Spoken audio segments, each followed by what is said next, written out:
Glória a Deus, louvado seja o nome do nosso Senhor e Salvador Jesus Cristo, para todos sempre seja louvado. Seja bem-vindo, querido, seja bem-vinda, querida, a mais essa escola bíblica dominical aqui da nossa igreja Vida Nova em Toronto. Eu lhe convido agora a levar os seus pensamentos cativos à obediência do Senhor Jesus e prestar atenção naquilo que o Espírito Santo tem para falar ao seu coração, ao nosso coração, em nome de Jesus Cristo. Meu nome é Sherman, é um prazer e uma alegria muito grande estar com você aqui para compartilhar a palavra do Senhor. Hoje nós vamos falar do tema Jesus esmagou. Jesus esmagou a cabeça da serpente. Jesus não tocou, Jesus não fez um galo na cabeça da serpente, Jesus não acariciou a cabeça da serpente, Jesus esmagou a cabeça da serpente. Nós vamos saber como, porquê e quais as vantagens que isso nos traz.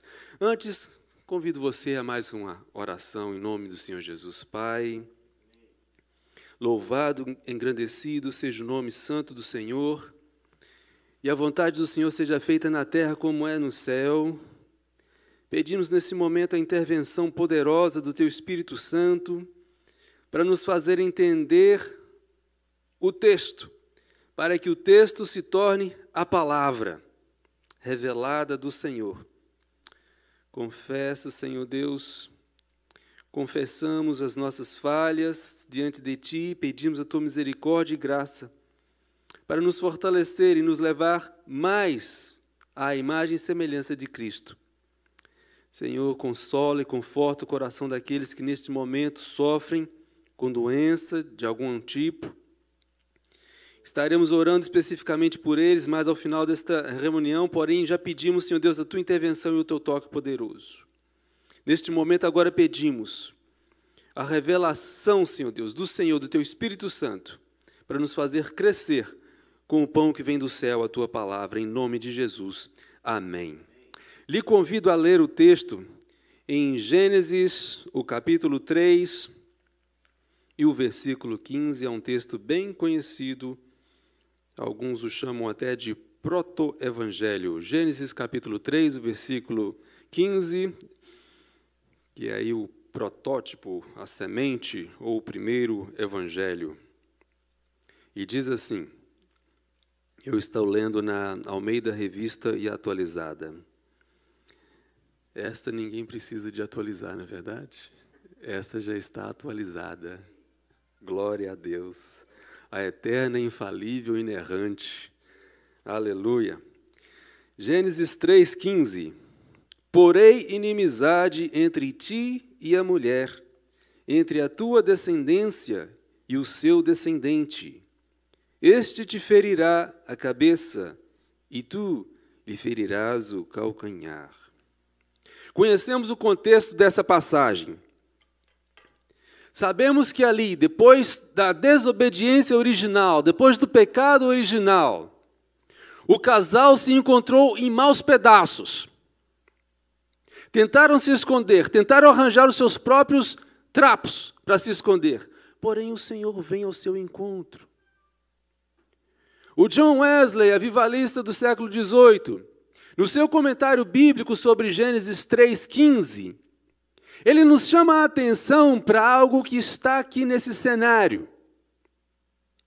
Encontramos nesse versículo, Gênesis 3,15, a revelação, a manifestação de um Deus que é soberano. Um Deus que é pessoal. Um Deus que olha por detalhes. Um Deus que se envolve na história. Um Deus que se envolve na história ativamente. E um Deus que submete todas as coisas à sua palavra, ao seu comando.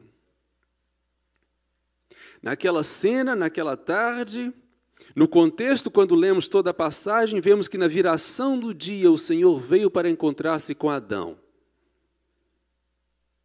E dali, depois de esclarecido o que havia acontecido, esclarecido pelo homem, porque o Senhor já sabia do que tinha acontecido, ele junta todo mundo diante de si.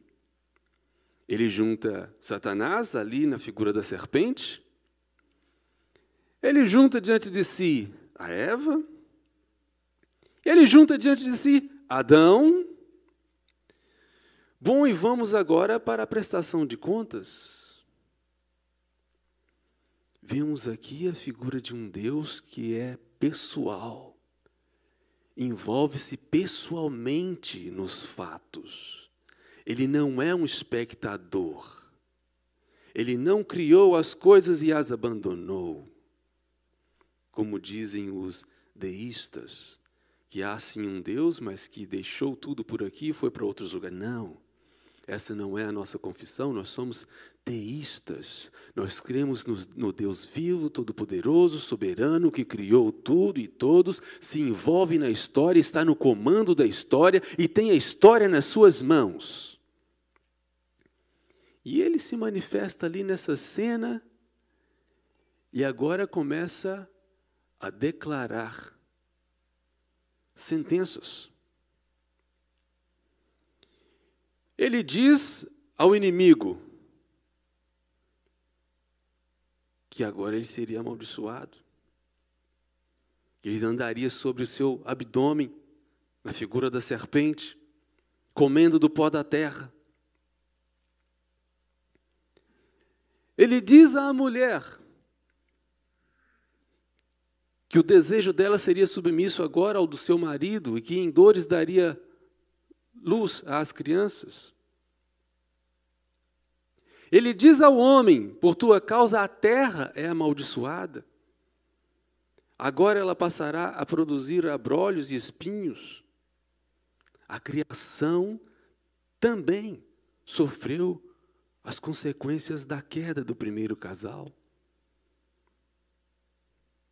E ao homem ele diz, do suor do teu rosto terás o teu sustento.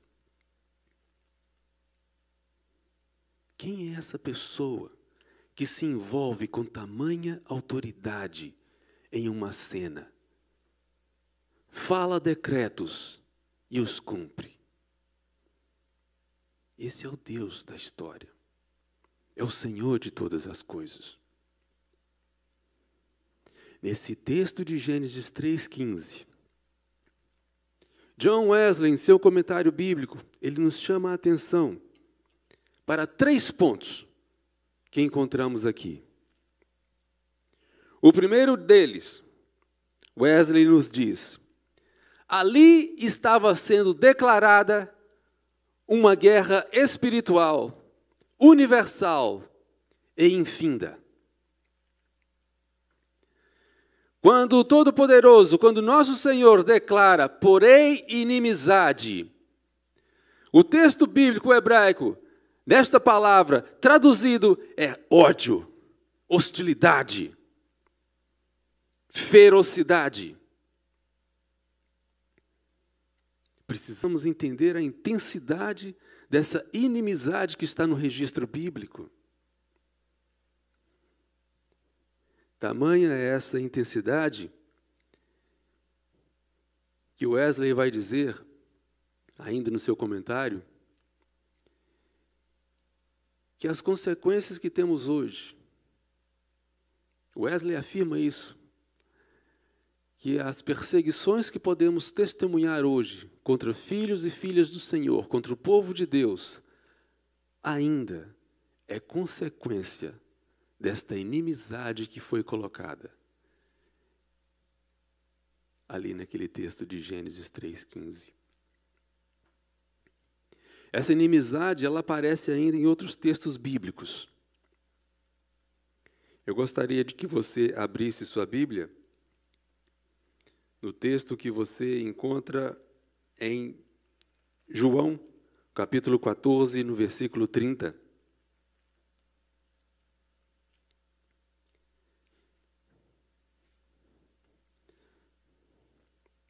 Ali Jesus falando aos seus discípulos, já não falarei muito convosco porque aí vem o príncipe do mundo e ele nada tem em mim. 2 seres absolutos. Não há conexão, não há interseção, não há tangência, não há toque, não há permuta. Não há coincidência entre eles. Não há participação de um no outro. Não há aliançamento de um no outro.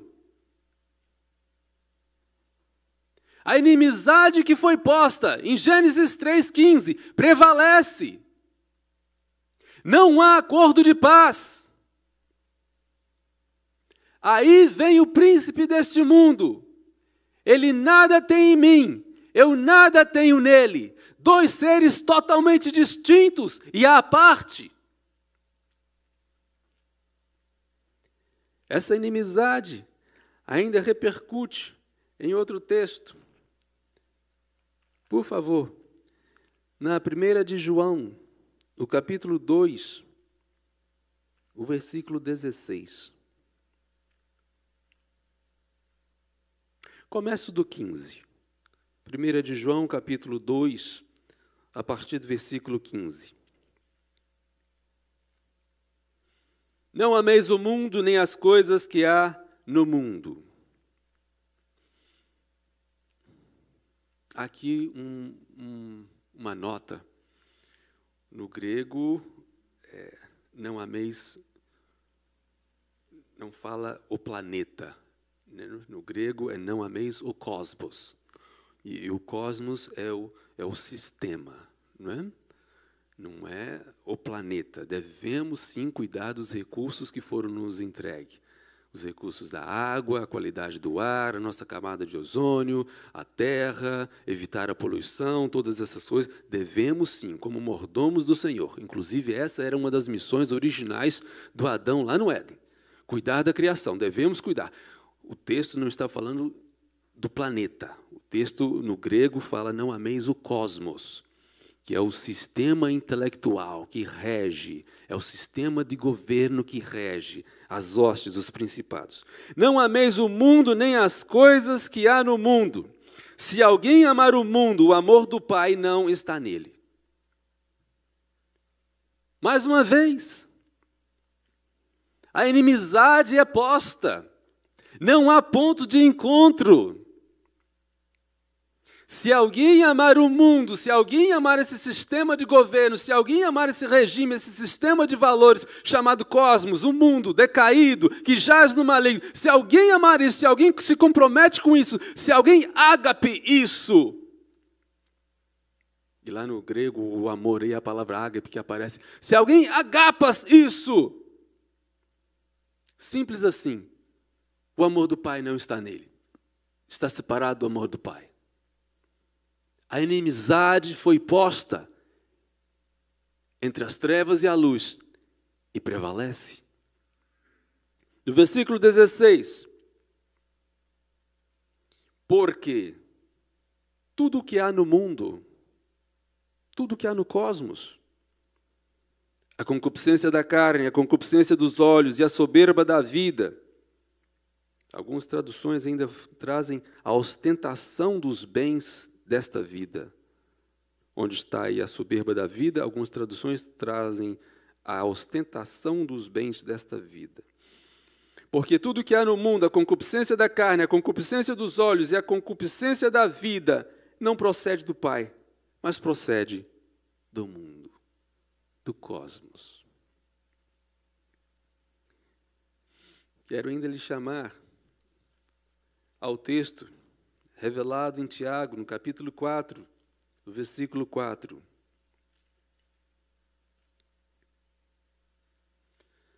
A inimizade posta no Éden, ela prevalece. Devemos nos lembrar disso. Não há acordos de paz com o mundo. Não há acordos de paz com as trevas. O Tiago, no capítulo 4, versículo 4, nos diz: infiéis. A propósito, o Tiago está escrevendo aos cristãos já perseguidos. E ele usa o adjetivo infiéis.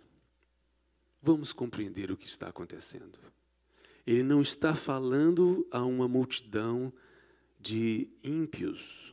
Ele não está falando a uma multidão de romanos incrédulos.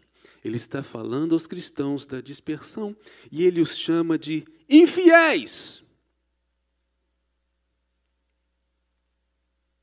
Ora, Tiago, por que está chamando assim os irmãos de infiéis? Vejamos. Não compreendeis que a amizade do mundo é inimiga de Deus? Aquele, pois, que quiser ser amigo do mundo, constitui-se inimigo de Deus. Não acredito que essa seja uma boa posição para se estar, como inimigo de Deus.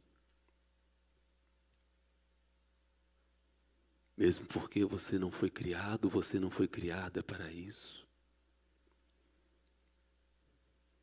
Lembre-se de que o Senhor te fez para o louvor da glória do nome dEle. O Senhor depositou fé, esperança, amor em você. O Senhor enviou o seu Filho amado Jesus, João 3,16, para te salvar, para que todo aquele que nele crê não pereça, mas tenha a vida eterna. O Senhor declara na sua palavra, no Apocalipse, que o inferno foi preparado para o diabo e seus anjos. Não menciona ninguém mais, infelizmente, a não ser aqueles que dão ouvidos, que se aliançam e entram em amizade com aquele que foi posto em inimizade. Ainda no seu comentário de Gênesis 3,15, o Wesley nos chama a atenção para um outro ponto revelado ali. O Senhor, o Altíssimo, Yahvé, estava profetizando a encarnação do Cristo. Quando ele diz que haveria inimizade, e ele diz que haveria um descendente.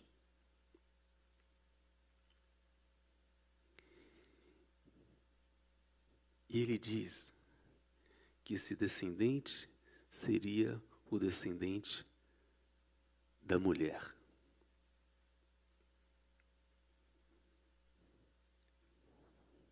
Lucas, no capítulo 3,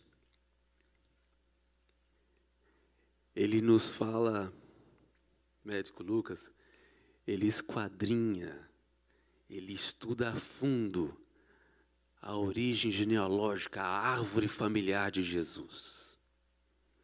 Ele quer saber quem se casou com quem deu à luz a quem, e quem foi filho de quem, neto, bisneto. E ele começa a fazer esse estudo da vida de Jesus. Ele começa por Adão e começa a subir a árvore genealógica, a árvore familiar de Jesus. Ele alcança Jacó, ele alcança Abraão, ele alcança aqueles que viveram antes do dilúvio, e ele continua rastreando a árvore familiar de Jesus, e ele alcança Adão.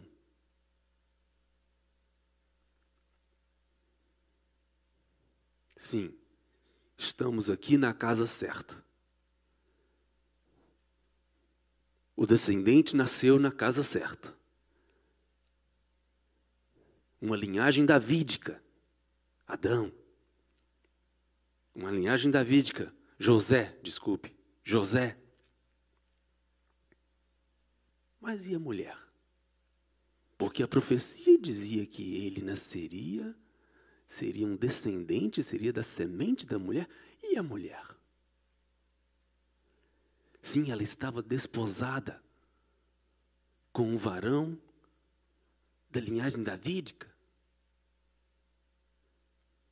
Mas a profecia dizia que o descendente sairia dela. Lucas, ainda no capítulo 3, ele vai falar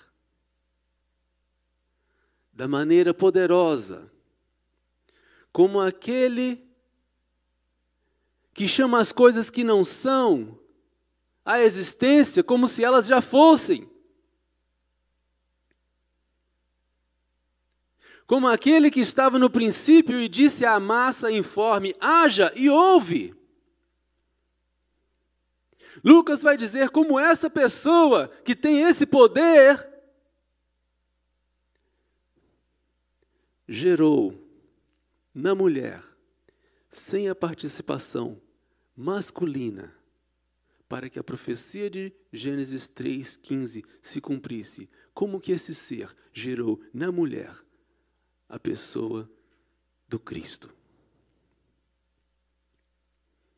que nasceu de um nascimento virginal, por concepção espiritual, a participação do Espírito Santo que gerou, que concebeu nela o fruto sagrado, para que se cumprisse Gênesis 3,15. O seu descendente.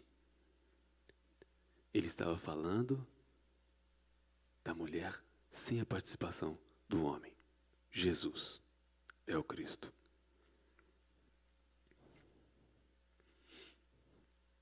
Matthew Henry, um outro comentarista bíblico também, ele chama a atenção para a importância de se entender esse fato, de que Jesus encarnou, nasceu em carne, e era preciso que isso acontecesse. Porque a legalidade que foi transferida em carne precisava ser resgatada através de um sacrifício também em carne. Matthew Henry vai citar Hebreus, capítulo 2, no versículo 14, que diz assim: portanto, visto como os filhos são participantes comuns de carne e sangue, também ele, referindo-se a Jesus, também ele, semelhantemente, participou das mesmas coisas, para que pela morte derrotasse aquele que tinha o poder da morte, isto é, o diabo. O propósito do Senhor em conceber Jesus virginalmente, através da mulher casada com um varão da linhagem davídica, era cumprir uma profecia que foi liberada em Gênesis 3,15. O propósito desse ser nascer encarnado era cumprir o que havia sido disposto, a legalidade que havia sido entregue na carne, agora é resgatada também através de um sacrifício na carne.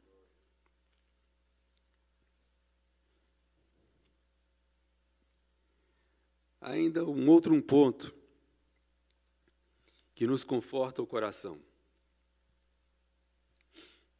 Estamos aqui encerrando. O terceiro ponto que o Wesley nos chama a atenção, no seu comentário a Gênesis 3,15, é que nessa profecia de Gênesis 3,15, Yahvé, o nosso Deus Todo-Poderoso, já declara a vitória cabal, definitiva, absoluta de Cristo sobre o inimigo. Quando ele diz que este lhe esmagará a cabeça.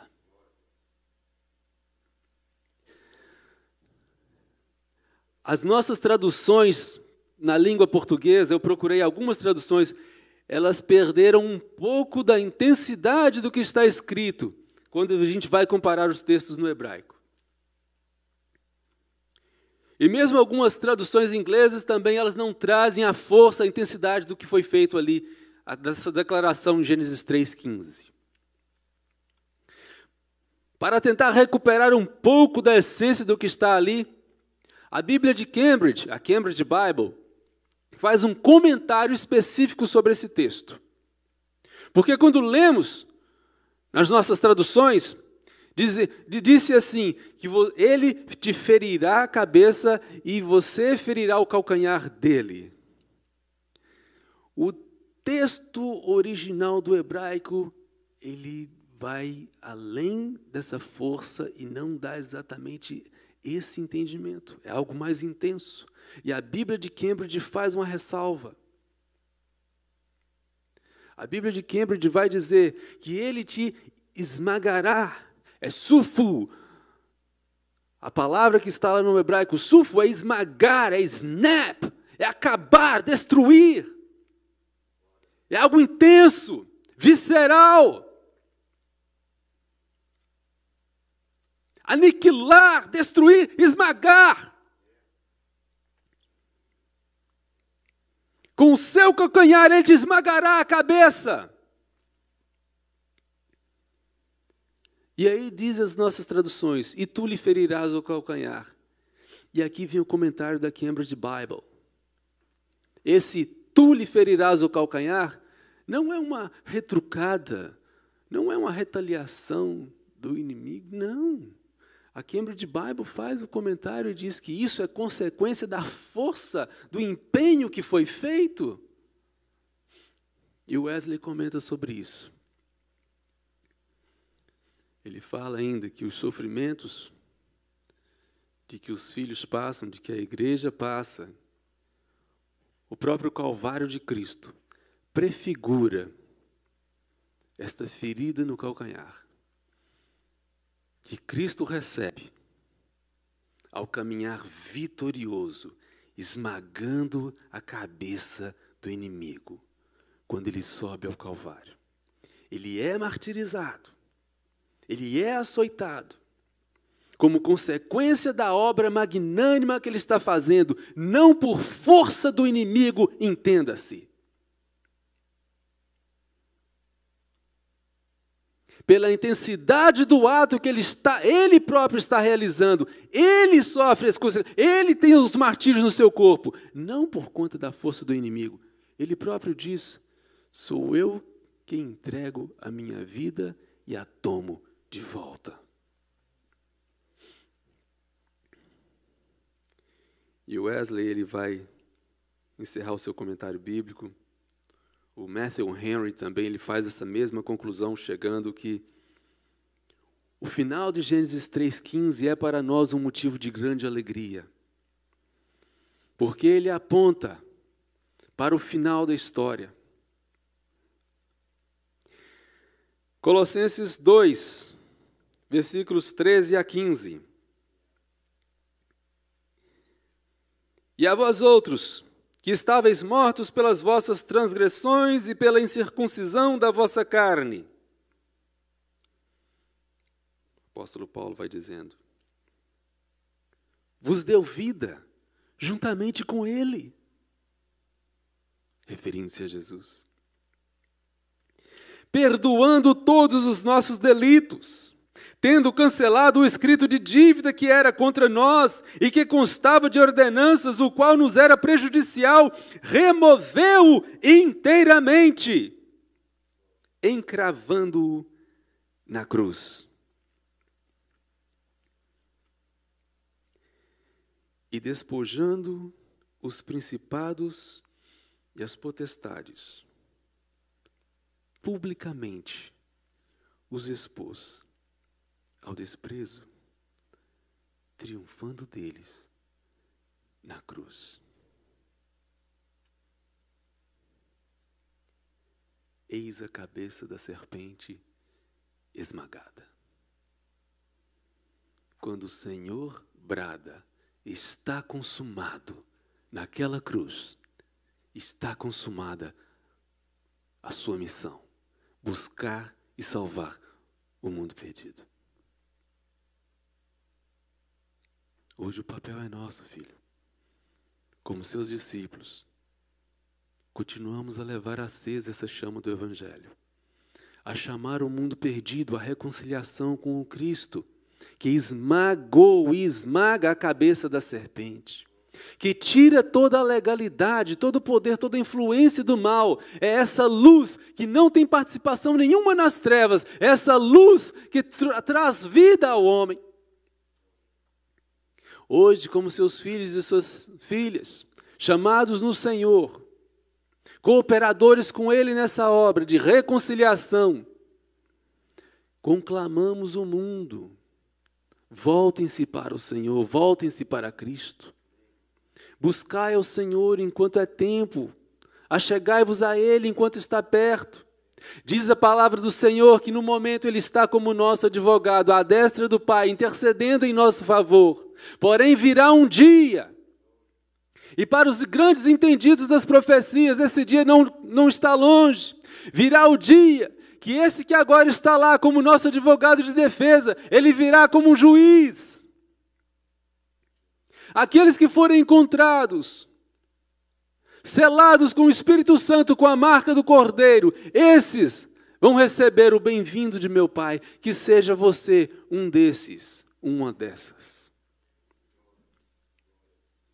Que o Senhor nos abençoe e nos ajude a prosseguir em inimizade ao mundo e amizade eterna com o Senhor e seu Espírito Santo. Em nome de Jesus. Um grande abraço, fique na paz, o Senhor nos abençoe e nos guarde.